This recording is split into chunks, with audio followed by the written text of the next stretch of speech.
Hello there, let's take a look at the weather for the week ahead. Now, Storm Debi brought some strong gusty winds at over 70 miles an hour in places.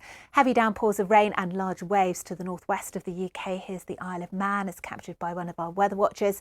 And you can see the centre of the storm really quite nicely with that curl of cloud on the satellite picture here, pushing its way further eastwards, clearing out into the North Sea on Monday night. Still blustery towards the south, but the winds a lot lighter further north, but the bands of showers remaining, of course, but a mild frost-free start to the day on Tuesday morning with lows of around 5 to 12 degrees Celsius towards the south coast. And it's here where we're seeing some heavy thundery showers track further eastwards through the morning on Tuesday. Now, some of this rain could be really quite heavy in places, possibly some lightning strikes, some more showers following on behind, but brightening up from the west across England and Wales by the afternoon. More showers across much of northern England and Scotland. Some of those showers likely to turn a bit wintry perhaps across the tops of the hills in the north with that colder feeling air, but a drop in temperature across the board for most.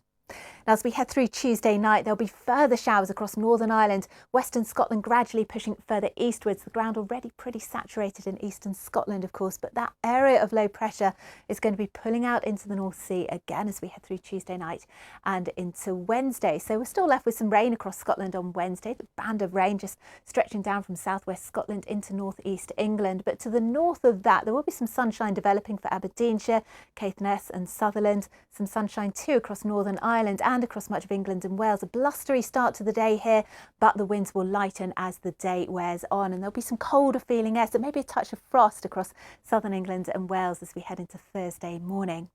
Now, we are keeping a close eye on this system here that's over France, because it could be, some of the models are suggesting that it could be a little further north, which will really change the day across southern England and Wales as we head through Thursday, of course. But at the moment, we're thinking it will be a cold, frosty start with perhaps a bit of fog around and some sunshine through the day. Most of the rain will be further north across North Wales, northern England and into southern Scotland. There's another drop in temperature, highs of only 7 to 13 degrees Celsius. It will be feeling cooler, but then we look out towards the southwest as we head through Thursday night, as we start the day on Friday, because with these southwesterly winds that will be approaching into Friday and the weekend, the temperatures are likely to pick up, but of course very wet and very windy indeed. But on Friday, at the moment, it does look as if the sunshine will last, particularly towards the east.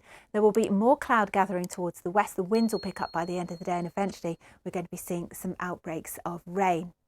Now, there is plenty of rainfall to come in the forecast as we head through the rest of this week, of course. And if we just take a look at the rainfall accumulation chart, you can see where the brighter colours are.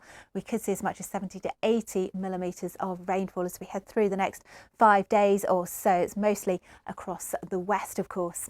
And here's the outlook for our capital cities as we head through the weekend and into the start of next week. With that milder feeling air, the southwesterly flow, temperatures are likely to rise on Saturday and Sunday, but it will be very wet and windy. Coastal gales out towards the west. Lots of wet weather, but a drop in temperature on Monday and Tuesday. Why? Well, because as that low pressure system clears away, we're going to see a northerly wind develop. So a drop in temperature, cooler feeling air by the start of next week. Bye-bye.